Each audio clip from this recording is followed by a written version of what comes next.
Bandung yang beranggotakan saya sendiri Yazid Renovian. Dan saya Muhammad Fahrin. Saya Nabila Ramadhani. Saya ini, saya Izyal Farisi. Saya Putri Arinda. Saya Muhammad Rizkia. Baik, di sini kami akan menjelaskan tentang sampel MIPA Coring yang telah kami ambil pada bulan kemarin.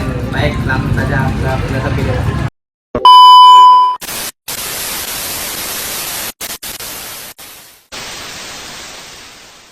Di sini saya akan menjelaskan sedikit sampel yang kami ambil pada di tempat air terjun Berambai atau Sungai Berambai. Bisa dilihat di sini dari butiran-butirannya di sini sudah sangat berbeda. Nah, yang bisa lihat di sini mungkin kamera lebih dekat lagi. Bagian sini dia itu butirannya terlihat lebih kasar, sedangkan di sini lebih halus, bisa dipegang mungkin. Ya, kenapa bisa jadi seperti begitu? Mungkin karena waktu lingkungan pengendapannya di situ, waktu jutaan tahun lalu itu di situ bisa terdapat arus yang berbeda-beda. Nah, di arus yang deras itu mungkin terdapat litologi butiran yang mungkin agak kasar, sedangkan arus dia lebih rendah itu butirannya lebih halus begini. Kemudian di sini kan terdapat seperti organisme-organisme tumbuhan. Nah, itu di situ tertanamnya lah tanaman-tanaman atau kayu-kayu yang sudah mengendap pada jutaan tahun lalu. Mungkin sekian gitu aja dari penyampaian saya. Terima kasih. Selanjutnya ke mekanisme cara pengambilan sampel pipa coringnya. Pertama-tama kita itu harus menyiapkan pipa coring terlebih dahulu sebelum kita ke lapangan. Lapangan kemarin kita ke sungai yang dimana sungai tersebut kira-kira berkedalaman sekitar 1 meter. Dan setelah kita masuk ke sungai, kita berjalan di dasar sungai tersebut. Nah, sembari membawa pipa, kita meletakkan bottom dari pipa tersebut dan menempelkan bottom tersebut, pipa tersebut ke dasar sungai, sehingga lapisan-lapisan sedimen dan sampel-sampel itu terambil. Dan setelah dirasa sudah terambil, itu pipanya kita tutup dalam keadaan masih di dalam, kita tutup.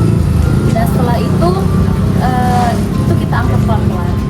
Setelah kita angkat pelan-pelan, baru kita agak kurangin airnya. Dan setelah airnya terkuras, baru kita bisa mengerikan sampel dan diletakkan di dalam pipa. Terima kasih. Jadi pertama itu peralatan yang dibutuhkan adalah pipa dan penutup. Pipa sendiri sepanjang 2 meter. Yang kedua lalu ada tali. Ketiga ada selapan. Selapan itu yang menggunakan benang cair. Baru ada plastik panjang. Plastik panjang sendiri ini opsional aja dia jika tidak memiliki penutup atau penutup kita hilang saat mengambil sampel. Baru ada gergaji besi, ada cutter. Udah untuk peralatan dan bahan yang kita buat ngambil sampel coringnya tersebut.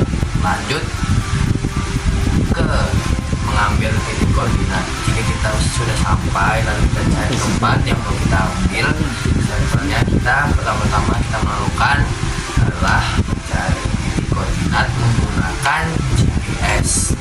Jika sudah dapat tempat yang kita mau, kita ambil titik koordinatnya, lalu kita catat ke dalam catatan kita. Alat dan bahan dan kegunaan pada sampel pipa coring. Yang pertama, pipa ini adalah untuk mengambil sampel inti dan batuan material yang diambil. Yang kedua, ada penutup pipa sebagai menutup pipa bagian atas dan bawah agar sampel tidak terkeluar. Dan lakban ini sebagai penutup pipa pada saat pipa ini diendaskan ke bawah dan dibelah dengan puter. Setelah itu ada tali ini itu untuk menarik pipa pada saat pipa sudah diambil sampelnya. Setelah itu ada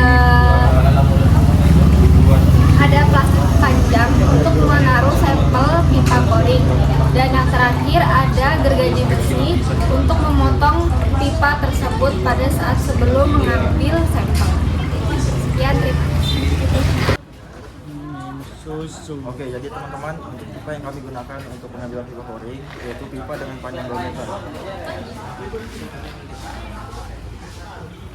dengan diameter pipa yaitu 4 inch atau sekitar 10 cm.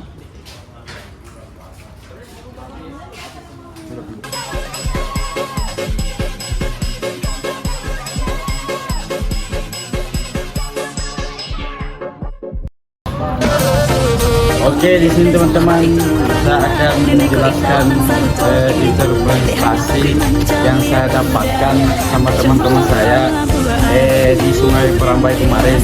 Oke, di sini aku langsung menjelaskan tentang interpretasi yang kami dapat, yaitu secara keseluruhan itu partikel sedimen dari kedua sampel itu memperlihatkan siklus perubahan seperti energi aliran fluvial yang berulang dimulai dari fase energi tinggi dengan transisi di fase tenang lalu diakhiri dengan fase stabilisasi permukaan dan pembentukan horizontal di tanah itu mudah.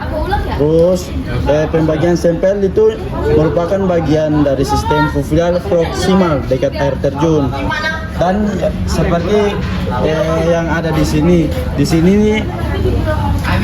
terdapat pasir ada yang agak kasar dan di sini ada yang halus dan mungkin di sini ada yang sangat halus. Nah, mungkin itu saja yang dapat saya jelaskan mengenai interpretasi ini. Cukup sekian, terima kasih. Oke, lanjut ya. Jadi kesimpulannya bisa kita lihat dari proses pembentukannya dari sampel yang kita ambil ini. Jadi kita bisa lihat tuh dari butirannya, kan ada yang halus ada yang kasar. Jadi dia tuh yang halus sama yang kasar ini dia pernah tenang sama harusnya pernah tenang sama deras. Oke, saya tutup. Sekian dari kelompok 7. Assalamualaikum warahmatullahi wabarakatuh.